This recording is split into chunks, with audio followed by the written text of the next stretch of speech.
Hello বন্ধুরা, আসসালামু আলাইকুম। সবাই কেমন আছেন? আমিও ভালো আছি। তো বন্ধুরা, আজকের ভিডিওতে আপনাদের যে জিনিসটা দেখাবো সেটা হচ্ছে আজকে কিন্তু আমরা একটি বিলবোর্ড ডিজাইন নিয়ে চলে এসেছি। তো আপনারা কীভাবে একটা বিলবোর্ড ডিজাইন করতে পারবেন। তো বিলবোর্ডটা হবে 21শে ফেব্রুয়ারির যে আসতেছে সামনে, সেই 21শে ফেব্রুয়ারির যে মাতৃভাষা দিবস, সেই মাতৃভাষা দিবস উপলক্ষে কিন্তু আমরা এই বিলবোর্ডটা তৈরি করেছি। তো আপনারা চাইলে কিন্তু এরকম বিলবোর্ড ডিজাইন আপনারা তৈরি করতে পারবেন। তো যে বিলবোর্ড ডিজাইনটা আমি তৈরি করেছি সেটা কিন্তু আপনারা আমার স্ক্রিনে দেখতে পাচ্ছেন। তো আপনারা এই বিলবোর্ড ডিজাইনটা তৈরি করার জন্য আপনার যে অ্যাপটার প্রয়োজন হবে সেই অ্যাপটার নাম কিন্তু পিক্সেল ল্যাব। তো আপনারা পিক্সেল ল্যাবটা কিন্তু আমার ডেসক্রিপশন থেকে ডাউনলোড করতে পারেন, অথবা প্লে স্টোর থেকে কিন্তু আপনারা ডাউনলোড করতে পারেন। তো বন্ধুরা, এখানে কিন্তু একটা পিএলপি ফাইল দেওয়া আছে। আপনারা পিএলপি ফাইলটা সংগ্রহ করতে হলে ভিডিওটি শেষ পর্যন্ত দেখতে হবে। তো ভিডিওটি শেষ পর্যন্ত দেখলে কিন্তু আপনারা একটি করে সংখ্যা কিন্তু আপনারা পাসওয়ার্ড পেয়ে যাবেন। তো ভিডিওটি শেষ পর্যন্ত দেখলে কিন্তু আপনারা পাসওয়ার্ডটা পেয়ে যাবেন। তো বন্ধুরা, এখানে কিন্তু মোট 6টি সংখ্যা পাসওয়ার্ড দেওয়া থাকবে। আপনারা কিন্তু পাসওয়ার্ডটা সংগ্রহ করে কিন্তু পিএলপি ফাইলটা কিন্তু আপনারা ব্যবহার করতে পারবেন। তো বন্ধুরা, আপনি যদি আমার চ্যানেলে নতুন হয়ে থাকেন তাহলে অবশ্যই সাবস্ক্রাইব করে দিবেন। সাবস্ক্রাইব করে বেল আইকনটি বাজিয়ে দিবেন। সো বন্ধুরা, কথা না বাড়িয়ে শুরু করছি।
সো বন্ধুরা দেখলেন যে কিভাবে আমরা একটা বিলবোর্ড ডিজাইন তৈরি করলাম।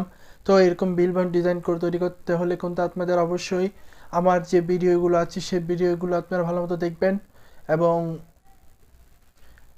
অবশ্যই লাইক করে দিবেন এবং সাবস্ক্রাইব করবেন। তো বন্ধুরা আজকের ভিডিও পর্যন্তই। ভিডিওটি কেমন ছিল অবশ্যই জানাবেন এবং চ্যানেলটি সাবস্ক্রাইব করে বেল আইকনটি বাজিয়ে দিবেন। সো বন্ধুরা সবাই ভালো থাকবেন। আল্লাহ হাফেজ।